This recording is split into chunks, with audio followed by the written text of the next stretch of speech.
Éphésiens, chapitre 3.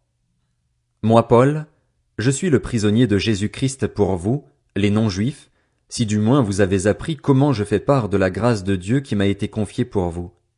C'est par révélation qu'il m'a fait connaître ce mystère tel que je l'ai déjà décrit en quelques mots. En les lisant, vous pouvez vous rendre compte de la compréhension que j'ai du mystère de Christ. Il n'a pas été porté à la connaissance des hommes des générations passées comme il a maintenant été révélé par l'Esprit à ses saints apôtres et prophètes.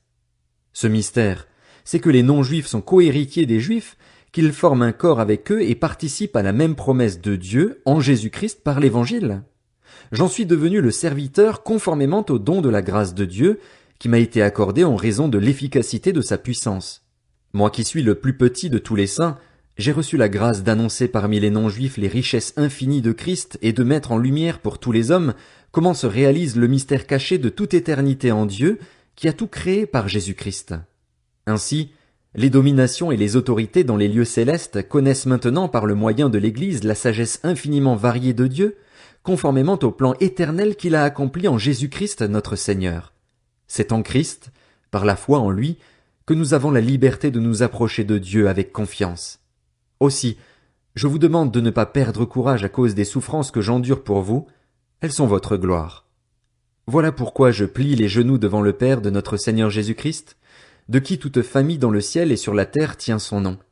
Je prie qu'il vous donne, conformément à la richesse de sa gloire, d'être puissamment fortifié par son esprit dans votre être intérieur, de sorte que le Christ habite dans votre cœur par la foi.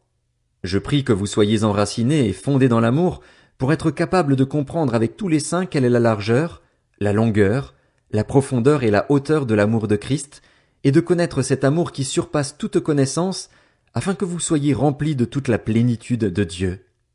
À celui qui peut faire, par la puissance qui agit en nous, infiniment plus que tout ce que nous demandons ou pensons, à lui soit la gloire dans l'Église et en Jésus-Christ, pour toutes les générations, au siècle des siècles. Amen. Éphésiens, chapitre 4. Je vous encourage donc, moi, le prisonnier dans le Seigneur, à vous conduire d'une manière digne de l'appel que vous avez reçu.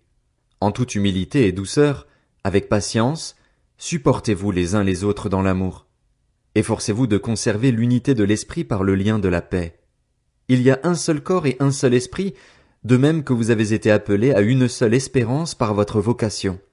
Il y a un seul Seigneur, une seule foi, un seul baptême, un seul Dieu et Père de tous. Il est au-dessus de tous, agit à travers tous et habite en nous tous. Cependant, à chacun de nous la grâce a été donnée à la mesure du don de Christ. C'est pourquoi il est dit, il est monté sur les hauteurs, il a emmené des prisonniers et il a fait des dons aux hommes. Or, que signifie il est monté, sinon qu'il est aussi d'abord descendu dans les régions les plus basses de la terre?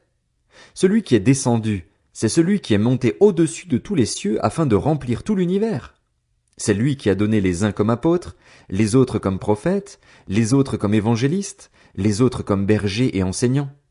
Il l'a fait pour former les saints aux tâches du service en vue de l'édification du corps de Christ, jusqu'à ce que nous parvenions tous à l'unité de la foi et de la connaissance du Fils de Dieu, à la maturité de l'adulte, à la mesure de la stature parfaite de Christ.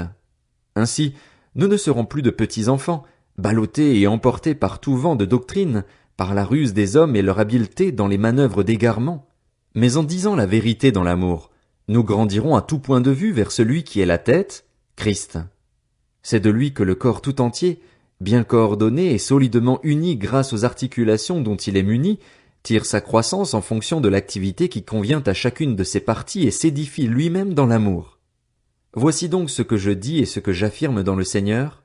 Vous ne devez plus vous conduire comme les non-croyants qui se laissent guider par la sottise de leurs pensées. Ils ont l'intelligence obscurcie, ils sont étrangers à la vie de Dieu à cause de l'ignorance qui est en eux, à cause de l'endurcissement de leur cœur. Ils ont perdu tout sens moral et se sont livrés à la débauche pour commettre avec avidité toutes sortes d'impuretés. Mais vous, ce n'est pas ainsi que vous avez appris à connaître Christ, si du moins c'est lui que vous avez écouté et si c'est en lui que vous avez été enseigné conformément à la vérité qui est en Jésus. On vous a enseigné à vous débarrasser du vieil homme qui correspond à votre ancienne manière de vivre et se détruit sous l'effet de ses désirs trompeurs, à vous laisser renouveler par l'esprit dans votre intelligence et à vous revêtir de l'homme nouveau, créé selon Dieu dans la justice et la sainteté que produit la vérité.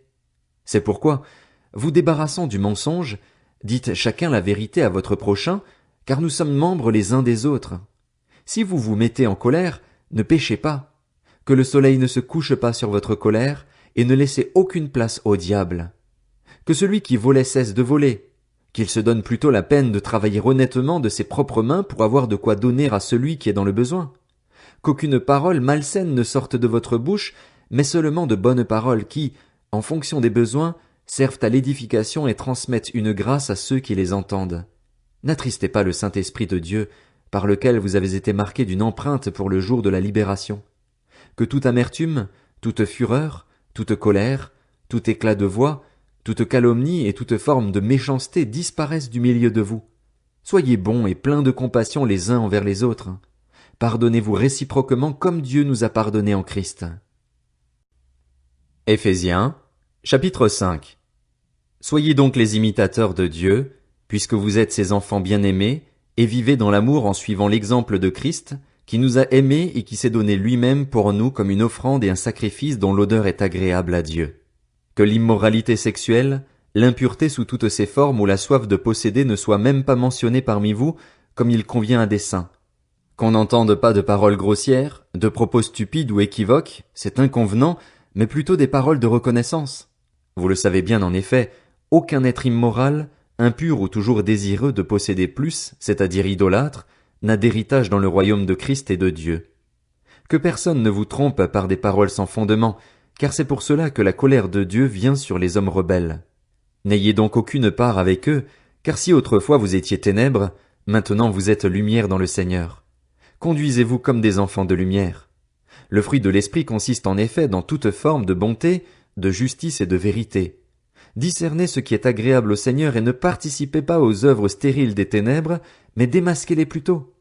En effet, ce que ces hommes font en secret, il est même honteux d'en parler. Mais tout ce qui est démasqué par la lumière apparaît clairement, car tout ce qui apparaît ainsi est lumière. C'est pourquoi il est dit, « Réveille-toi, toi qui dors, relève-toi d'entre les morts, et Christ t'éclairera. » Faites donc bien attention à la façon dont vous vous conduisez, ne vous comportez pas comme des fous, mais comme des sages, rachetez le temps, car les jours sont mauvais. C'est pourquoi ne soyez pas stupides, mais comprenez quelle est la volonté du Seigneur. Ne vous enivrez pas de vin, cela mène à la débauche. Soyez au contraire remplis de l'esprit. Dites-vous des psaumes, des hymnes et des cantiques spirituels. Chantez et célébrez de tout votre cœur les louanges du Seigneur. Remerciez constamment Dieu le Père pour tout, au nom de notre Seigneur Jésus-Christ. Soumettez-vous les uns aux autres dans la crainte de Dieu. Femmes, soumettez-vous à votre mari comme au Seigneur, car le mari est le chef de la femme, comme Christ est le chef de l'Église qui est son corps et dont il est le sauveur. Mais tout comme l'Église se soumet à Christ, que les femmes aussi se soumettent en tout à leur mari. Marie, aimez votre femme comme Christ a aimé l'Église. Il s'est donné lui-même pour elle afin de la conduire à la sainteté après l'avoir purifiée et lavée par l'eau de la parole, pour faire paraître devant lui cette Église glorieuse, sans tache, ni ride, ni rien de semblable, mais sainte et irréprochable. C'est ainsi que les maris doivent aimer leur femme comme leur propre corps. Celui qui aime sa femme s'aime lui-même. En effet, jamais personne n'a détesté son propre corps. Au contraire, il le nourrit et en prend soin, tout comme le Seigneur le fait pour l'Église parce que nous sommes les membres de son corps, formés de sa chair et de ses os. C'est pourquoi l'homme quittera son père et sa mère, s'attachera à sa femme, et les deux ne feront qu'un. Ce mystère est grand, et je dis cela par rapport à Christ et à l'Église. Du reste, que chacun de vous aime sa femme comme lui-même et que la femme respecte son mari.